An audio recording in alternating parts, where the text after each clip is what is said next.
When the elderly couple signed the papers, the realtor almost laughed. $5,000 for a hotel this size? You're practically buying a ghost. But they didn't care. After years of saving every penny, it was their dream to restore something forgotten and maybe start over. The hotel was falling apart. Dust coated the chandeliers, wallpaper peeled like old skin, and every door creaked as if whispering secrets. Still, they worked, cleaning, painting, sweeping life back into its bones. Until one night, they reached the locked door at the very top, the penthouse. The key snapped in the lock. The old man forced it open and froze. Inside were dozens of crates sealed with wax, untouched for decades. He pried one open, and his hands began to shake. Gold bars. Stacks of them. Enough to change not just their lives, but history itself. Stay with me until the end, because what they discovered in that penthouse was worth $180 million, and a secret someone never wanted found. Before we begin, don't forget to like this video, hit subscribe, and comment where you're watching from. Now let's get started. Harold and Margaret Whitmore had been married for 53 years. They'd raised 4 children in a cramped 2-bedroom house on the outskirts of Millfield, watching their neighbors upgrade to bigger homes, newer cars, fancier vacations. But Harold worked at the steel mill, and Margaret took in sewing. Every dollar went to the kids first, then the bills, and whatever was left got tucked away in an old coffee can behind the flour in their kitchen cabinet. Their friends called them crazy when they announced their retirement plan. While everyone else was talking about Florida condos and cruise ships, Harold and Margaret had a different dream. They wanted to buy something broken and make it whole again. Something with history, with stories trapped in its walls. They wanted to give it new life. The Grandview Hotel had been abandoned for 37 years. It sat on Main Street like a wounded giant, its grand facade crumbling, windows boarded up with plywood that had weathered gray. The city had been trying to sell it for decades, but nobody wanted the headache. The building was massive, 6 stories, 83 rooms, and enough problems to bankrupt most people before they even got started. But Harold saw potential where others saw problems. He'd spent his whole life fixing things that other people threw away. Margaret had spent hers turning scraps of fabric into beautiful quilts. Together, they figured they could handle one old hotel. The auction was held on a Tuesday morning in March. The auctioneer stood in front of the courthouse, his breath visible in the cold air, reading off properties that nobody really wanted. When he got to the Grandview, his voice carried a note of resignation. Next item, the Grandview Hotel at 412 Main Street. 6 stories, built in 1924. Needs extensive renovation.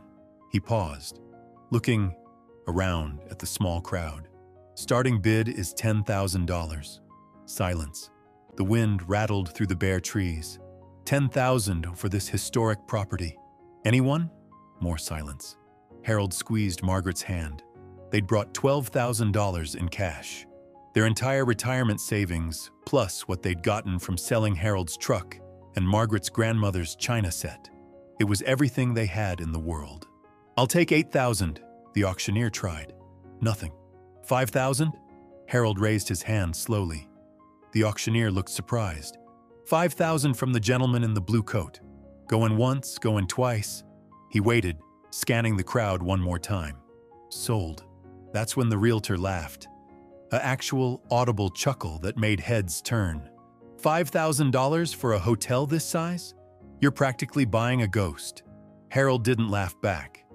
He just walked up to sign the papers, his weathered hands steady as he wrote his name across the bottom. Margaret stood beside him, her purse clutched tight, watching their life savings disappear with 3 signatures and a handshake. The keys felt heavier than they should have when the clerk handed them over. 57 keys on a ring so old the metal had worn smooth, each one labeled with faded paper tags that cracked when you touched them. They drove to the hotel in Margaret's sedan, parking in front of the main entrance. The building looked even bigger up close, its Art Deco details still visible beneath decades of neglect. Stone gargoyles peered, but somehow still watchful. Ched on the corners, their faces weather. Harold tried the main door first. The key turned, but the door wouldn't budge. 37 years of settling had warped the frame. He put his shoulder into it, and with a groan of old wood and rusted hinges, it finally gave way. The smell hit them first. Dust and dampness and something else. The scent of time itself, heavy and still. Their footsteps echoed in the lobby, disturbing air that hadn't moved in decades. Dust motes swirled in the afternoon light streaming through dirty windows, creating patterns that looked almost alive. The lobby still held traces of its former glory. A massive chandelier hung from the ceiling, its crystals clouded with grime but unbroken. The front desk was solid mahogany, carved with intricate designs that must have taken months to complete. Behind it, a wall of mailboxes stretched up to the ceiling, each one labeled with a room number. Margaret ran her fingers along the desk's surface, wiping away years of dust. "Look at this craftsmanship," she whispered. "They don't make things like this anymore." Harold was studying the layout, making mental notes. The dining room was to the left, its tables and chairs still arranged as if guests might arrive any moment. The bar was to the right, bottles still lined up on shelves behind a mirror that reflected their faces back like ghosts. They spent their first night in room 101, just off the lobby. Harold had checked the electricity. Most of it was dead, but a few circuits still worked. The plumbing was another story. Only one bathroom on the first floor had running water, and even that came out brown at first. But they weren't discouraged. They'd known what they were getting into. This wasn't about having an easy retirement. This was about proving that forgotten things could be beautiful again. The work began the next morning. Harold started with the basics, checking the foundation, the roof, the structural supports, everything that would keep the building standing. Margaret tackled the details, cleaning, cataloging, making lists of what could be saved and what needed to be replaced. They worked room by room, floor by floor. Each space told its own story. Room 237 still had a suitcase under the bed, filled with clothes from the 1970s. The dining room kitchen had industrial equipment that would cost a fortune to replace, all of it covered in dust but fundamentally sound.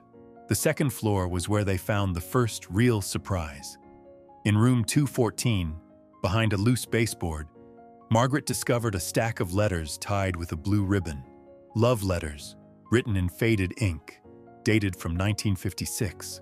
She sat on the dusty floor reading them, tears in her eyes at the romance and heartbreak contained in those yellowed pages. "Someone loved deeply in this room," she told Harold that night. "We're not just restoring a building, we're preserving all the love and loss and hope that happened here." The third floor presented bigger challenges. Water damage from a leak in the roof had buckled some of the flooring. Harold spent days up there with a crowbar and a shop vacuum, pulling up ruined boards and assessing what could be saved. But even damaged, the bones of the building were solid. It was on the fourth floor that things got interesting.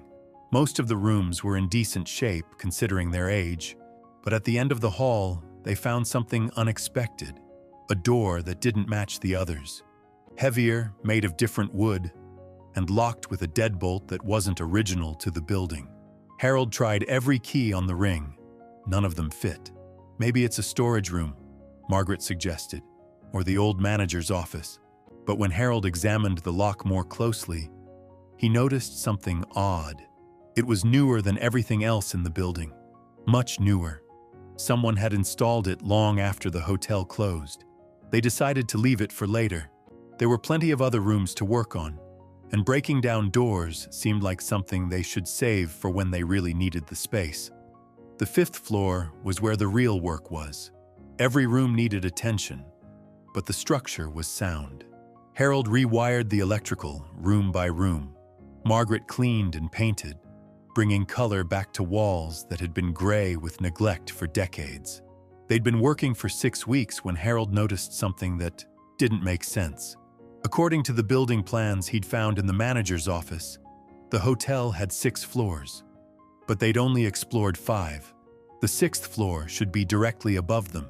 That night, Harold studied the building from the outside. He counted windows, traced the roofline, measured shadows. There was definitely a 6th floor, but where was the access? He found it the next morning, hidden behind a false wall in what looked like a supply closet on the 5th floor. When he knocked on the back panel, it sounded hollow. When he pushed, it gave way slightly. "Margaret," he called, "come look at this." Together, they pried away the panel, revealing a narrow staircase that led up into darkness. The stairs were dusty but solid, and at the top, barely visible in the beam of Harold's flashlight, was another door. This one was different from all the others. Heavier, reinforced, and locked with not 1 but 3 separate deadbolts. Margaret felt a chill that had nothing to do with the temperature. "Harold, maybe we should leave this alone." But Harold had spent 53 years married to a woman who collected mysteries the way other people collected recipes. He could see the curiosity in her eyes, even as she voiced caution. "One look," he said. "Then we'll decide." The locks were old but well maintained. Someone had been taking care of them, keeping them oiled and functional. It took Harold 20 minutes with a set of lockpicks he'd learned to use during his army days, but eventually, all 3 locks clicked open. The door swung inward on silent hinges, revealing not a room, but a hallway. A clean, well-maintained hallway with carpet that looked like it had been installed yesterday. Margaret grabbed Harold's arm. "This is wrong," she whispered. "Buildings don't preserve themselves." But Harold was already moving forward, his flashlight beam sweeping across walls that should have been covered in decades of dust and grime, but weren't. The air was different up here, cleaner, temperature-controlled. At the end of the hall, double doors stood closed. Unlike everything else in the building, these doors were pristine. The brass handles gleamed as if they'd been polished yesterday. Harold reached for the handle, then stopped. "Margaret, are you sure you want to see what's behind these doors?" She looked at him, this man who'd worked every day of his life to give their family a better future, who'd saved every penny so they could chase one last dream together. "We've come this far," she said. "Let's finish it." Harold turned the handle. The doors opened silently, and their flashlight beams swept across something that made them both gasp. The penthouse was enormous, taking up the entire 6th floor. But it wasn't the size that took their breath away. It was what filled it. Dozens of wooden crates, each one carefully sealed with wax, lined the walls. Industrial shelving held smaller containers, all labeled with codes that meant nothing to Harold and Margaret. In the center of the room, a single table held what looked like inventory sheets, covered with plastic to protect them from dust that somehow never seemed to settle here. Harold approached the nearest crate.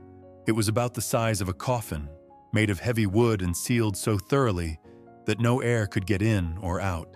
The label on top was written in what looked like German. He found a crowbar among the tools they'd brought up from the lobby and carefully pried at the seal. The wax cracked and fell away in chunks, and the lid lifted with a soft hiss of escaping air.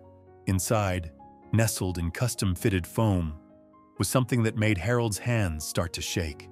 Gold bars, dozens of them, each one stamped with markings he didn't recognize, but their weight and color left no doubt about what they were. Margaret moved to another crate, then another. Each one contained the same thing: gold, silver, precious metals shaped into bars and ingots, all of it carefully preserved and cataloged. "Harold," Margaret's voice was barely a whisper, "how much do you think this is worth?" Harold picked up one of the gold bars. It was heavier than he'd expected, and stamped with numbers and symbols that looked official. Foreign. Old. "I don't know," he said, "but I think we need to find out where it came from." That's when Margaret found the documents. In a metal filing cabinet tucked behind the largest crate, Margaret discovered a leather portfolio that looked like it had been placed there yesterday. The documents inside were pristine, protected by clear plastic sleeves, organized with the precision of someone who knew these papers might one day tell an important story. The first document made her blood run cold. It was a shipping manifest dated December 15th, 1944. The letterhead read Oberkommando der Wehrmacht in Gothic script. Below that, list after list of items described in clinical German. Gold reserves, silver bullion, platinum ingots, art objects, religious artifacts, all of it marked with locations that sent chills down Margaret's spine. Warsaw, Budapest, Prague, Amsterdam. Harold moved beside her, reading over her shoulder. His German was rusty from his army days, but good enough to understand what they were looking at. "This is stolen property," he said quietly. "From the war." Margaret turned the page. More manifests, more lists, more evidence of systematic looting across occupied Europe. But these documents told a different story than what they'd expected. Stamped across many of the pages in red ink were words that changed everything. Recovered by Allied forces. Returned to rightful owners. Case closed. Except it hadn't been closed. Because here it all was, sitting in their hotel penthouse like a sleeping dragon. The next section of documents explained how. Lieutenant Colonel James Morrison, U.S. Army, 3rd Armored Division. His official photograph showed a young man with serious eyes and the kind of jaw that suggested he didn't compromise easily. His service record was exemplary. Bronze Star, Silver Star, commendations for valor from 3 different commanding officers. But buried in his personal files was something else entirely. Letters home to his wife, Sarah Morrison, describing the horrors he'd witnessed. Entire families murdered for their possessions. Children starving while their family treasures disappeared into Nazi warehouses. Art and gold and silver that represented generations of hard work. Stolen and cataloged like inventory in a store. "I can't just hand this over to bureaucrats who will tie it up in red tape for decades," one letter read. "These things belong to families who are already dead. Their children are scattered across the world, if they survived at all. By the time the government sorts through the paperwork, everyone who has a claim will be gone too." Margaret found the plan in Morrison's own handwriting. Instead of turning over this particular shipment to the Allied recovery team, he would hide it. Keep detailed records of everything, including what family it had been stolen from, based on the meticulous German documentation. Then, when the chaos of war settled and the world had time to heal, he would personally ensure each item found its way back to the surviving family members.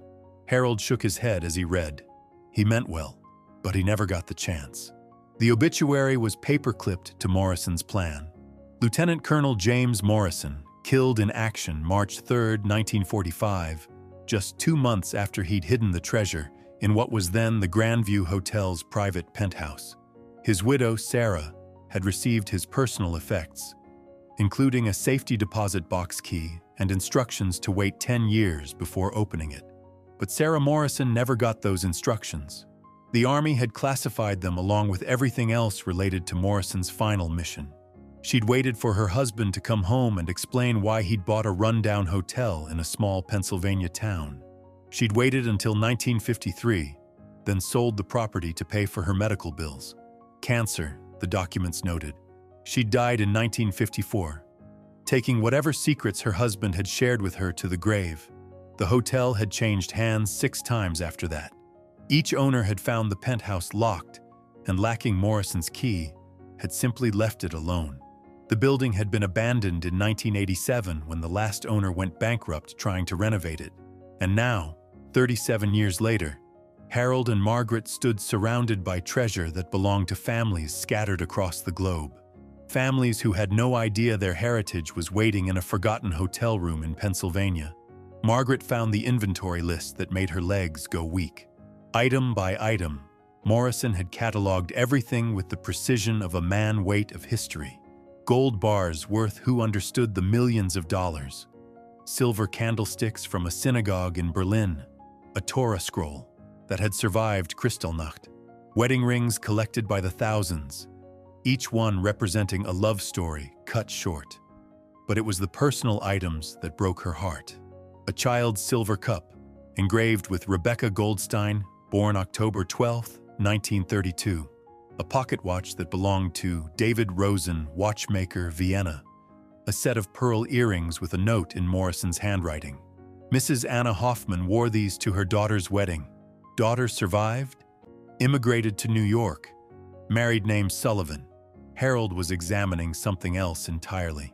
In the far corner of the room, behind the largest collection of crates, he'd found Morrison's communications equipment, a military radio, still functional, connected to an antenna system that ran through the hotel's walls to the roof. Beside it, boxes of letters that Morrison had written but never sent. Letter after letter to government officials, to Jewish organizations, to refugee assistance groups, all of them asking the same question. How do you return stolen property to people who might not even be alive? How do you heal wounds that deep when the victims are scattered across continents and the perpetrators are dead or hiding? Morrison had been paralyzed by the magnitude of what he'd taken on. The weight of doing right by so many families had overwhelmed him. So he'd preserved everything, maintained detailed records, and planned to figure out the logistics later. But later never came. Margaret sat down hard in a chair that Morrison had obviously used for his planning. Dust motes swirled around her in the afternoon light streaming through windows that had somehow stayed clean despite decades of abandonment. The climate control system hummed quietly in the background, still running on a power source that Morrison had somehow kept separate from the rest of the building. "Harold," she said quietly, "what do we do?" Harold was holding a photograph he'd found tucked between the pages of Morrison's journal, a family portrait, clearly taken in better times, parents and 3 children, all dressed in their finest clothes, standing in front of what looked like a successful business. On the back, someone had written, "The Rosenberg Family, Munich, 1938. At the bottom of the photo, in Morrison's handwriting, "Children survived, relocated to Argentina, address unknown." "We do what Morrison couldn't," Harold said. "We find them, all of them. But first, they had to understand exactly what they were dealing with." Harold began opening crates systematically, while Margaret documented everything with a camera they'd brought up from their room. Each container revealed more treasures, more evidence of lives interrupted and families destroyed. Religious artifacts from synagogues across Europe, Torah scrolls, silver menorahs, ceremonial cups, and plates that had been used for celebrations that would never come again. Art objects that belonged in museums. Jewelry that had been worn by women who would never wear anything again. And the gold, bars and bars of it, stamped with German eagles and numbers that meant something to someone, somewhere. Harold estimated at least $3 million worth, just in the precious metals. The religious and cultural artifacts were beyond price. By sunset, they had cataloged over 200 individual items, each one representing a family, a tradition, a piece of history that someone had thought was lost forever.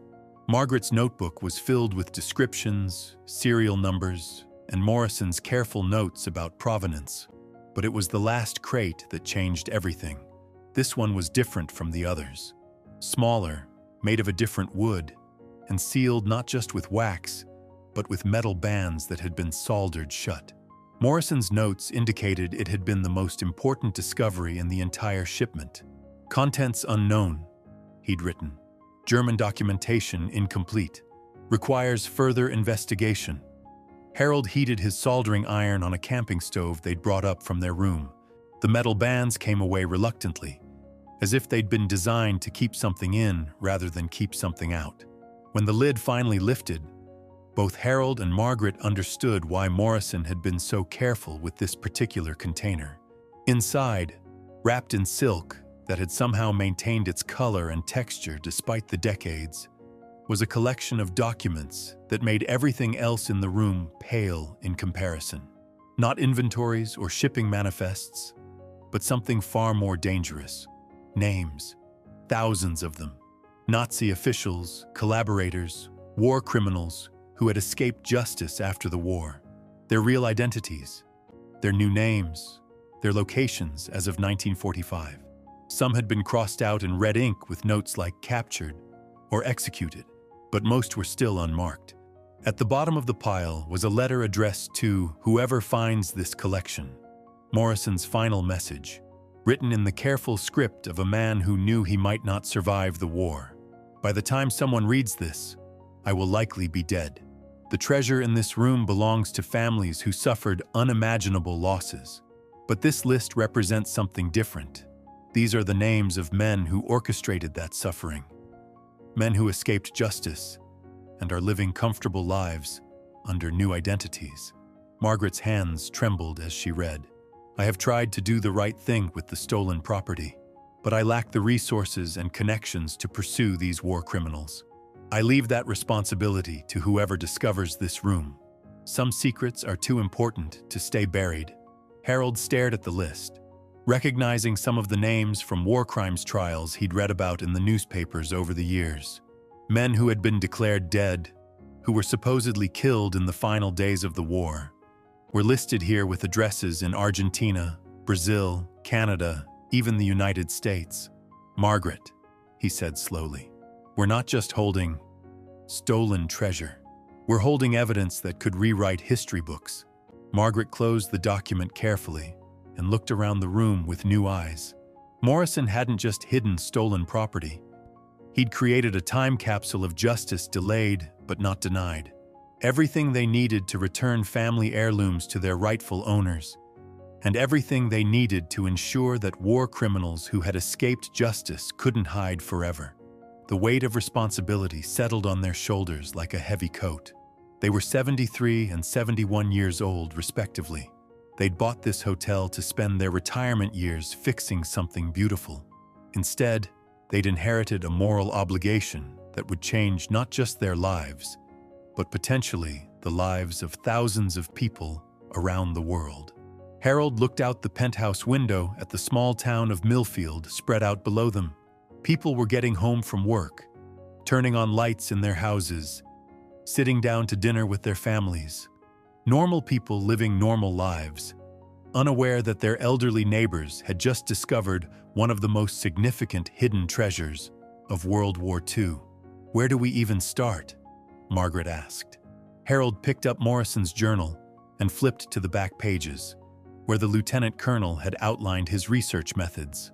Contact information for refugee organizations, Jewish community centers, Holocaust survivor groups, phone numbers that were probably 40 years out of date, but organizations that might still exist under different names. We start with the families, Harold said. Morrison did the hard work of documenting where everything came from. Now we do the hard work of finding where everyone ended up. Margaret nodded, but her expression was troubled. Harold, what if some of these people don't want to be found? What if they've built new lives and don't want reminders of what they lost? It was a fair question, and one that Morrison had wrestled with in his own writings. How do you return painful memories along with precious objects? How do you honor the dead without traumatizing the living? Then we approach them carefully, Harold said. We let them decide, but they deserve the choice. As the sun set completely, leaving them in the soft glow of Morrison's preserved lighting system, Harold and Margaret began to understand the true scope of what they'd discovered. It wasn't just treasure, it was responsibility. It was the weight of history and the burden of doing right by people they'd never met, for crimes they hadn't committed, in service of justice that was decades overdue. They were about to become the most unlikely heroes in a story that spanned continents and generations. Two elderly people from a small Pennsylvania town, armed with nothing but determination and a dead soldier's carefully preserved records, about to take on one of the greatest unfinished missions of World War II. The adventure was just beginning. The next morning brought a decision that would haunt Harold for weeks. As he sat at their makeshift kitchen table in room 101, surrounded by Morrison's documents and photographs of families he'd never met, Margaret placed a cup of coffee in front of him with hands that hadn't stopped trembling since they'd closed the penthouse door. We have to call someone, she said quietly. The FBI, the government, Someone with authority. Harold looked up from a photograph of 3 children standing outside a bombed synagogue in Warsaw. According to Morrison's notes, 2 of them had survived and immigrated to America. The third had died in a concentration camp at age 7. And then what? Harold asked. They'll seal off the room, classify everything, and those families will wait another 40 years for bureaucrats to decide what's worth returning. Margaret sat down across from him, her arthritis making the movement painful. They'd been working 16-hour days for 2 months, and her body was paying the price. But her mind was sharp as ever, and she could see the moral trap they'd fallen into. Morrison thought the same thing, she said. That's why he hid it all in the first place. Look how that turned out. Harold picked up another document, this one a shipping list with dozens of names crossed out in red ink. Morrison was one man fighting a war. We're 2 people with time and resources he never had. We can do this right. But Margaret had found something else in the documents that worried her. Morrison's correspondence with his commanding officers showed increasing paranoia in his final months. He'd become convinced that Nazi sympathizers had infiltrated the Allied recovery teams, that returning treasure through official channels would just redirect it to the same criminals who'd stolen it in the first place. Some of his fears had been justified. Recently declassified documents proved that several high-ranking Nazi officials had indeed escaped justice with Allied assistance, trading information for safe passage to South America. But Morrison's solution had created its own problems. Harold, what if we're wrong about this? What if we contact these families and we're actually putting them in danger? Harold studied the war criminal list again. Most of the names were followed by question marks or outdated addresses. After 40 years, many of these men were probably dead from natural causes. But some might still be alive, still hiding, still dangerous to anyone who threatened to expose them. That suggestion that changed everything. What if we starts when Margaret made the small, find one family, return one item, see how it goes? Harold nodded slowly. It made sense to test their approach before committing to the massive undertaking of tracking down hundreds of families across multiple continents. He spread Morrison's inventory across the table and began looking for the most promising lead, something with enough documentation to make contact possible, but small enough that any mistakes wouldn't be catastrophic. That's when he found Rebecca Goldstein's silver cup. According to Morrison's notes, it had been taken from a house in Berlin in 1943. The family had been deported to Auschwitz, but Morrison had found evidence that one daughter had survived. Her name was Sarah Goldstein, and she'd immigrated to New York in 1946 under the sponsorship of a Jewish relief organization. More importantly, Morrison had tracked her down in 1947. He'd even written her a letter, though he'd never sent it. The draft was still in his files, along with an address on the Lower East Side of Manhattan. Harold calculated quickly. If Sarah had been 20 years old in 1946, she would be 74 now, old enough to remember her family's possessions, young enough to still be alive.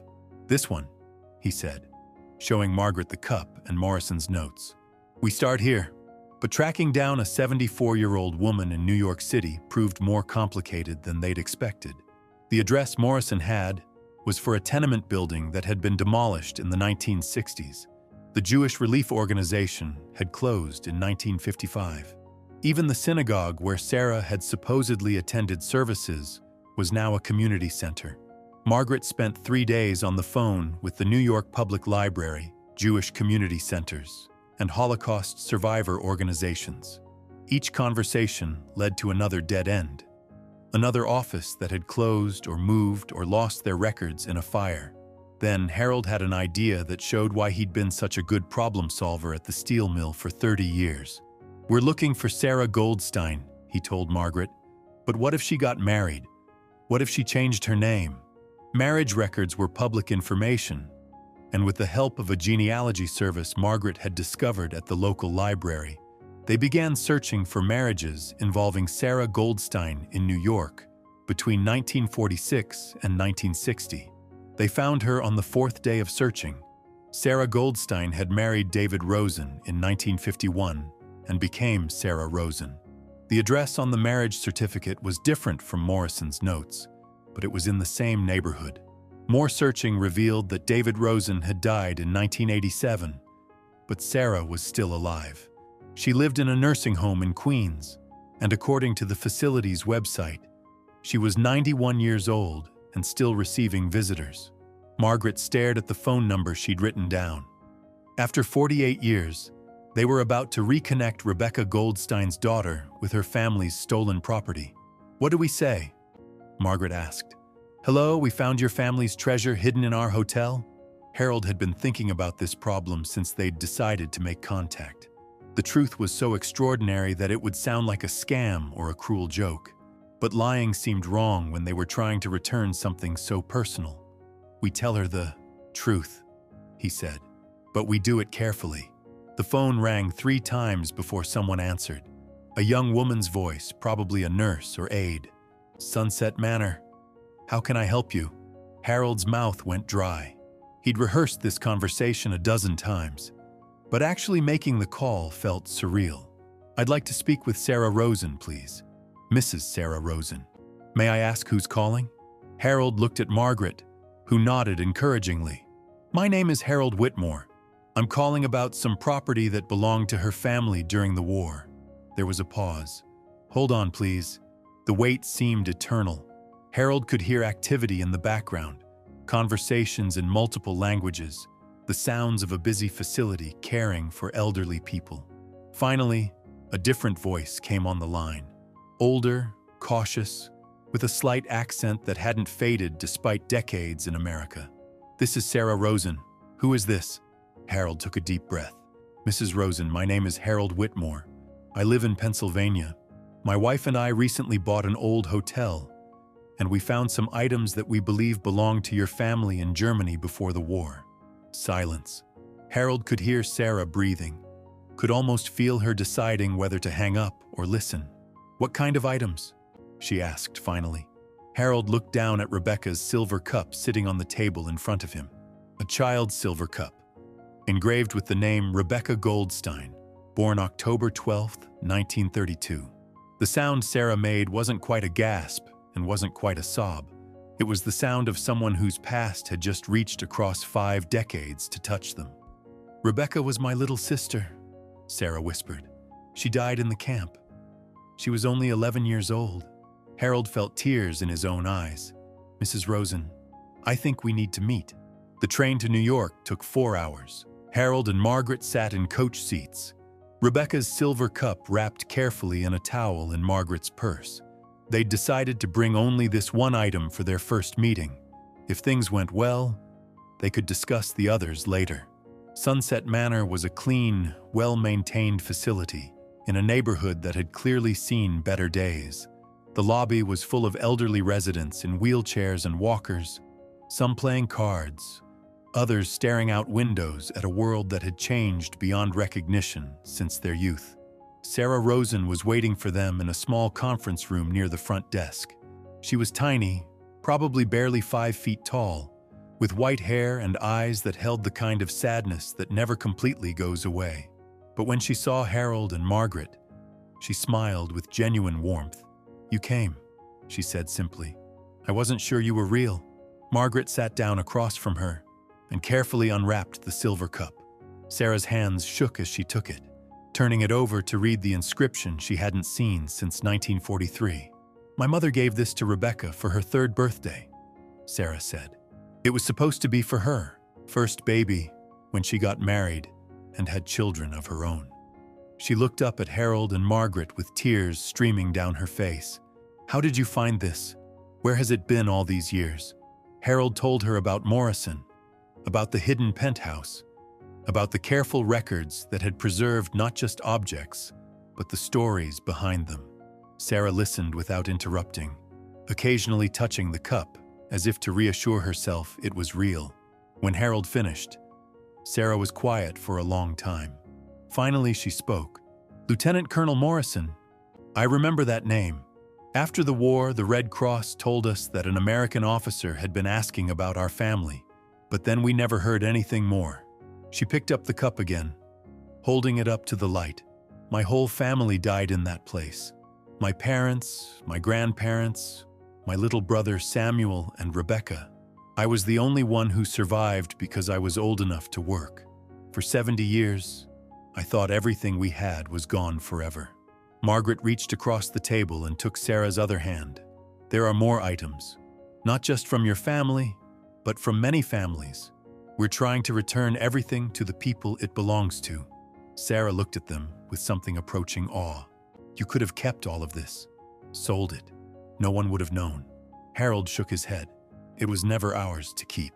Sarah held the cup against her chest and closed her eyes. Rebecca used to drink milk from this cup every morning. She would pretend it was a magic chalice that would make her grow up to be a princess. My mother would tell her that she already was a princess, that all Jewish daughters were princesses in God's eyes. She opened her eyes and looked directly at Harold and Margaret. You've given me back my sister's dreams. How do I repay something like that? Margaret squeezed her hand. You help us find the others. That's when Sarah told them about the network. Over the past 50 years, Holocaust survivors in New York had created an informal system for staying in touch, sharing information, and helping each other navigate life in America. It wasn't an official organization, just a group of people who understood what it meant to start over with nothing but memories. If you have items from other families, Sarah said, I can help you find them, or their children, or their grandchildren. She reached into her purse and pulled out a worn address book. Every person in here lost something in the war. Most of them never expected to see any of it again. Harold looked at the book, filled with names and phone numbers written in careful script. Each entry represented a story, a family, a collection of treasures that might be waiting in their hotel penthouse. Mrs. Rosen, he said carefully, there's something else. We found evidence of war criminals who escaped justice after the war. People who might still be alive. Sarah's expression hardened. You found them. Margaret nodded. Names, addresses, documentation. We don't know how current the information is, but... Sarah closed her address book and looked at them with the steel that had helped her survive the camps. Then we find them too. Justice delayed is not justice denied. As they rode the train back to Pennsylvania that night, Harold and Margaret realized their retirement had just become something entirely different from what they'd planned. They weren't just restoring a hotel anymore. They were restoring history itself. Margaret looked out the window at the passing landscape. Small towns with lights in their windows, people living quiet lives far removed from the horrors that had shaped Sarah Rosen's world. Harold, she said quietly, are we really going to do this? Track down Nazi war criminals at our age? Harold was holding a list Sarah had given them. 23 names of survivors in the New York area who might have family items waiting in their penthouse. Each name represented another conversation like the one they'd just had. Another moment of tears and recognition and healing. We're going to try, he said. Morrison couldn't finish what he started, but maybe we can. The train pulled into their station at midnight. As they walked to Margaret's car in the empty parking lot, both of them felt the weight of what they'd committed to. They were 73 and 71 years old, armed with nothing but determination and a dead soldier's records. They were about to take on one of history's greatest unfinished missions. But as Harold unlocked their hotel's front door and they climbed the stairs to their room, Margaret felt something she hadn't experienced in years. Purpose. Real purpose. Beyond just getting by or staying comfortable. Tomorrow they would start making calls. Tomorrow they would begin the process of returning stolen lives to the people who'd survived to reclaim them. Tomorrow they would start hunting down the men who thought they'd escaped justice forever. The Grandview Hotel stood silent around them, its walls holding secrets that were finally ready to be told. Morrison's mission was about to become their mission. And somewhere in the darkness above them, a penthouse full of treasure waited to change the world. The first phone call came at 6 in the morning, 3 days after they'd returned from New York. Harold fumbled for the receiver, his mind still foggy with sleep. expecting maybe a wrong number or an emergency at the hospital. Instead, he heard Sarah Rosen's voice, clear and urgent despite the early hour. "Harold, I've been thinking about what you told me, about the war criminals. I made some calls last night, and there's something you need to know." Harold sat up in bed, instantly awake. Margaret stirred beside him, sensing the tension in his voice as he whispered responses to Sarah's rapid questions. "One of the names on your list," Sarah continued. "Klaus Brenner. My friend Rosa thinks she saw him last month at a grocery store in New Jersey." Harold's blood went cold. Klaus Brenner had been near the top of Morrison's list, marked as a high-priority target who'd escaped to South America in 1947. If Morrison's records were accurate, Brenner had been responsible for organizing deportations from 3 different ghettos. "Are you certain?" Harold asked. Sarah's laugh was bitter. "You don't forget the face of the man who murdered your neighbors." Rosa was 16 when Brenner's unit cleared her building in Budapest. She's been having nightmares about that face for 75 years. After Harold hung up, Margaret was already out of bed, pulling on her robe. What did she say? Harold explained about Brenner, about Rosa's sighting, about the possibility that one of the men on Morrison's list was living quietly in suburban New Jersey, probably collecting Social Security under a stolen identity. Margaret sat down hard on the edge of the bed. "Harold, we're not equipped for this. We're talking about tracking down actual war criminals, people who've spent decades hiding, who might be dangerous." But Harold was already moving toward the closet, pulling out clothes with the determined efficiency of a man who'd made up his mind. Morrison documented everything for a reason. He knew someone would eventually have to finish what he started. They spent the morning going through Morrison's war criminal files more carefully than before. Each name had a folder containing photographs, witness statements, and detailed records of crimes. Brenner's file was thick with documentation, photographs from his SS service record, testimony from survivors who'd watched him select people for deportation, evidence of his escape route through the Vatican's ratline network to Argentina. But most importantly, Morrison had tracked Brenner's movements after the war. A series of identity changes, forged documents, a gradual migration from Buenos Aires to Mexico City, to eventually, according to Morrison's last entry in 1948, somewhere in the northeastern United States. Margaret found something that made her stomach turn. A photograph of Brenner from 1943, standing in front of a train car packed with deportees. He was smiling, actually smiling, as if he was posing for a vacation snapshot instead of documenting mass murder. "Look at this face," she said, showing Harold the image. "Now imagine you're Rosa, 16 years old, watching this man decide who lives and who dies. You'd remember that face forever." Harold compared the 1943 photograph to Morrison's collection of post-war intelligence reports.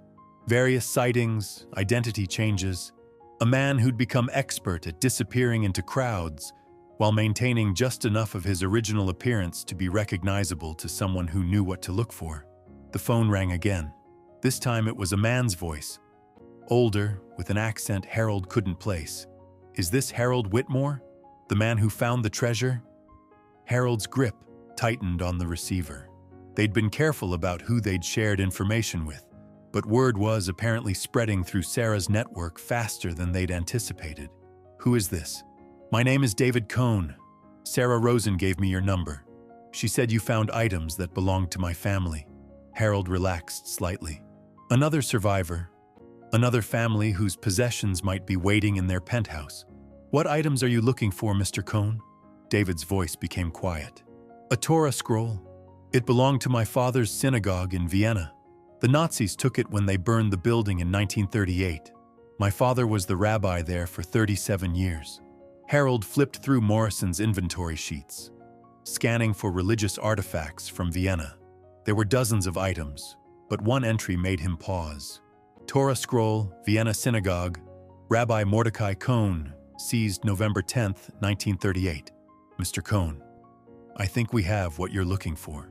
The sound David made was somewhere between a laugh and a sob. "I never thought..."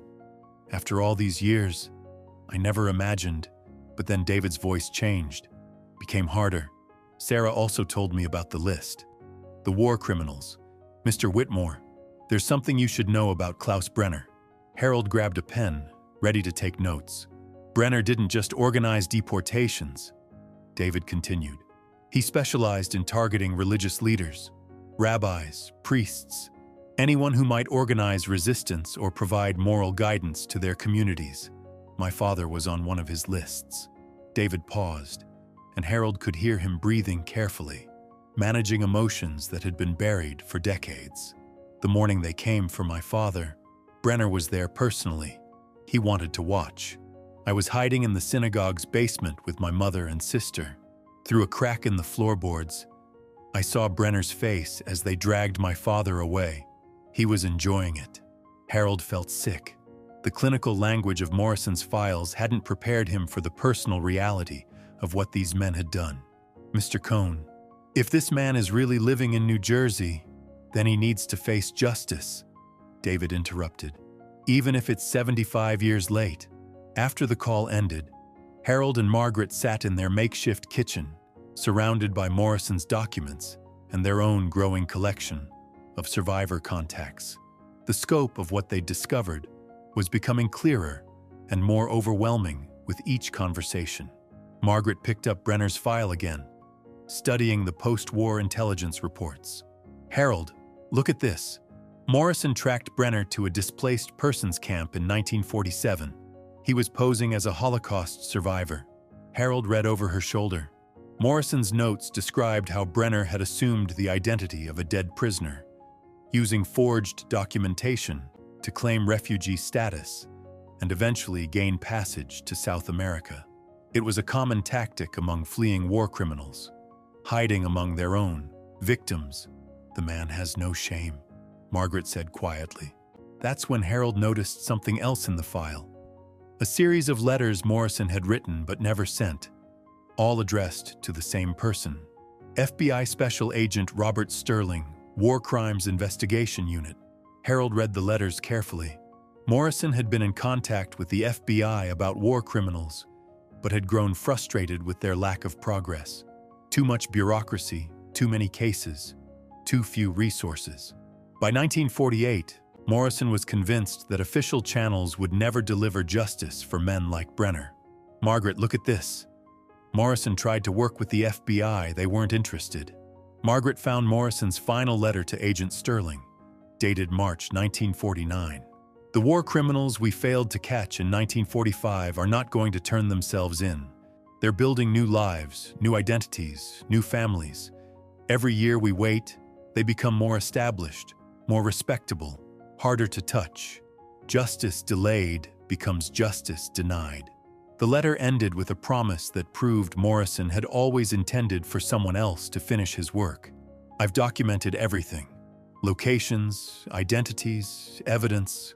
Someone, someday, will have the courage to act where we failed to act. Harold looked at his wife across their kitchen table, surrounded by the evidence of Morrison's unfinished mission. At 73 and 71, they were hardly the heroes Morrison had envisioned, but they were what history had provided. Margaret, we need help. Professional help. Margaret nodded. The FBI? Harold thought about Morrison's frustrated correspondence with Agent Sterling, about bureaucracies that moved slowly while war criminals lived comfortably under stolen identities. Not yet. First, we need to know if Rosa was right about Brenner. If he's really alive, really living in New Jersey, then we document everything. Build a case so strong that even the FBI can't ignore it. The next morning, they drove to New Jersey. Rosa Goldstein lived in a senior housing complex in Trenton, a neat collection of low-rise buildings surrounded by carefully maintained gardens. She was waiting for them in the lobby, a woman in her 80s with sharp eyes and silver hair pulled back in a tight bun. "You're the treasure hunters," she said without preamble. "Sarah told me you found Klaus Brenner's name." Harold shook her hand, surprised by the strength of her grip. "Mrs. Goldstein, we're hoping you can help us verify whether the man you saw was really Brenner." Rosa led them to a quiet corner of the lobby where they could talk privately. She moved with the careful precision of someone who'd learned to be alert, to notice details, to remember faces that others might prefer to forget. "I was grocery shopping at the ShopRite on Hamilton Avenue," Rosa began. Standing in the checkout line behind an old man with a cart full of cat food and frozen dinners, something about his posture, the way he held his head, made me look closer. She paused, her eyes focusing on something beyond the lobby windows. Then he turned to reach for his wallet, and I saw his profile. The same nose, the same jawline, 75 years older, but the same face that smiled while children were loaded onto cattle cars. Margaret leaned forward. "How certain are you?" Rosa's laugh was sharp. "Mrs. Whitmore, you don't survive what I survived by being uncertain about faces. When someone has the power to kill you with a gesture, you memorize every detail. Klaus Brenner murdered my entire family. I would recognize him if he was 100 years old." Harold showed her Morrison's photographs of Brenner from various periods. Rosa studied them carefully, then pointed to one from 1947. "This one. This is closest to how he looked at the grocery store. Older, more lines, but the same essential face." She gave them detailed descriptions of the encounter. The man had paid with cash, spoke English with a slight accent that could have been German or Austrian. He'd been well-dressed, moved like someone comfortable in his surroundings, someone who belonged in suburban New Jersey. "Did you follow him?" Margaret asked. Rosa shook her head. "I'm 84 years old, but I did watch which direction he went, and I wrote down his license plate number." Harold felt his heart rate spike. A license plate was traceable, concrete evidence that could lead them directly to Brenner if Rosa was right about the identification. "Mrs. Goldstein, you may have just helped us locate one of the most wanted war criminals in history." Rosa's expression didn't change. "Good. Then maybe I can finally stop having nightmares about that bastard's smile." They spent the rest of the morning at the ShopRite, talking to employees, checking security camera schedules, trying to determine if Brenner was a regular customer. The manager, a young man who clearly thought they were eccentric elderly people with too much time on their hands, eventually confirmed that the store's security cameras kept footage for 30 days. "If your friend was here last month like you said, we might still have video," he told them. Harold exchanged glances with Margaret. Video evidence of Brenner would be invaluable, but requesting it would mean explaining why they wanted it. And explaining would mean revealing Morrison's treasure, the war criminal list, everything they'd been trying to handle quietly. "We'll be back," Harold told the manager. "We need to make some phone calls first."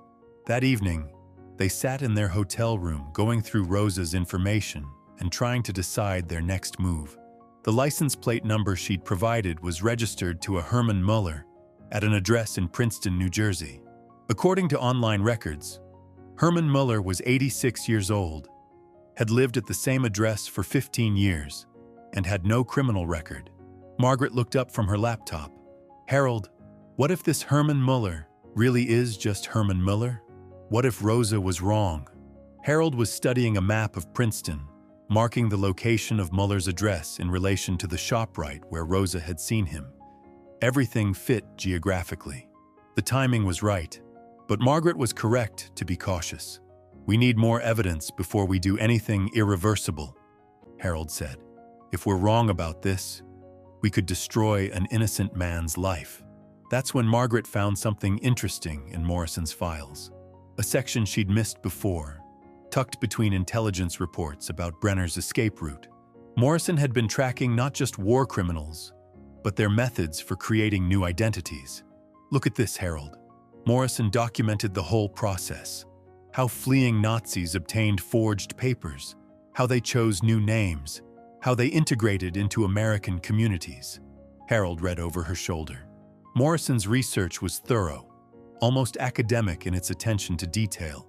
War criminals often chose names that were similar to their original identities, making it easier to remember and respond to them naturally. Klaus Brenner becoming Herman Muller fit the pattern perfectly. More importantly, Morrison had identified specific displaced persons camps and refugee organizations that had been infiltrated by war criminals seeking legitimate documentation. One of them was located in New Jersey, operating from 1947 to 1952. Margaret traced the timeline with her finger.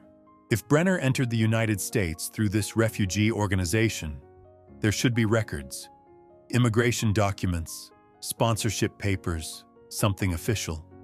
Harold nodded, but he was thinking about something else. Margaret, if we're right about this, if Herman Muller really is Klaus Brenner, then he's been living in Princeton for 15 years. He has neighbors, maybe friends, people who know him as a harmless old man. Margaret understood the implication. Exposing a war criminal would devastate not just the criminal, but potentially innocent people who'd grown to care about the person he'd pretended to be. That's not our responsibility, Harold. Our responsibility is to the people he murdered. Harold knew she was right, but the weight of what they were contemplating felt enormous. They were about to potentially destroy the carefully constructed life of a man who might be one of history's most wanted war criminals, based on the identification of an elderly Holocaust survivor and a collection of 75-year-old documents.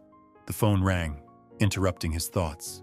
Sarah Rosen's voice was excited, almost breathless. Harold, I have news. Big news. I contacted my friend at the Simon Wiesenthal Center. They want to meet with you. Harold's stomach dropped. The Simon Wiesenthal Center was the world's premier Nazi hunting organization, famous for tracking down war criminals and bringing them to justice. If they were interested in Morrison's list, it meant Harold and Margaret were no longer amateur treasure hunters. They were about to become part of an official war crimes investigation. Sarah, we're not ready for that. We've only just started. Harold, Sarah interrupted. They know about Klaus Brenner. They've been looking for him for 30 years. The next morning brought a visitor Harold hadn't expected. A knock on their hotel's front door revealed a man in his 50s, well-dressed, carrying a leather briefcase that looked expensive and official. Mr. Whitmore? My name is Michael Brennan. I'm with the Department of Justice Office of Special Investigations. I believe you have something that belongs to the United States government. Harold's mind raced. How had the Justice Department learned about Morrison's treasure? They'd been so careful, only contacting survivors, only sharing information on a need-to-know basis. I'm not sure what you're referring to, Mr. Brennan. Harold looked at the federal agent standing in his doorway, then back at Margaret, who had appeared beside him with the quiet strength that had carried them through 53 years of marriage, and now this impossible situation. Mr. Brennan, Harold said carefully, I think you'd better come in. What followed changed everything. The Department of Justice had been tracking Morrison's missing shipment for decades, following paper trails and witness testimonies that had led them, eventually, to a small Pennsylvania hotel and an elderly couple who'd stumbled into one of the war's greatest unsolved mysteries. Within hours, their quiet hotel was transformed into a crime scene, but not the kind Harold and Margaret had feared. Federal agents worked alongside Holocaust historians, cataloging treasures with the same meticulous care that Morrison had shown 75 years earlier. Every item documented, every family story preserved, every piece of evidence that could bring war criminals to justice carefully maintained. The investigation that followed made international headlines. Herman Mueller was indeed Klaus Brenner, living comfortably in Princeton under a stolen identity for over 40 years. Rosa's identification, combined with Morrison's documentation and modern forensic techniques, provided the evidence needed to bring him to trial. At 86, Brenner became one of the oldest men ever prosecuted for war crimes. But it was the treasure reunions that captured the world's attention. Family after family, survivors and descendants, traveling to Pennsylvania to reclaim pieces of their history they'd thought were lost forever. Rebecca's silver cup returned to Sarah, who held it while she told her own grandchildren about the sister she'd lost. David Cohn's father's Torah scroll, restored to a synagogue that bore his name. Harold and Margaret watched it all unfold from their renovated hotel, which had become something neither of them had ever imagined. Not just a place to live, but a symbol of justice delayed but not denied, of Ordinary people who chose to do extraordinary things when history called upon them. The treasure was worth $180 million, but Harold and Margaret discovered something far more valuable. They'd learned that sometimes the most important discoveries aren't what you find, but what you choose to do with what you find. And in the end, that choice made all the difference.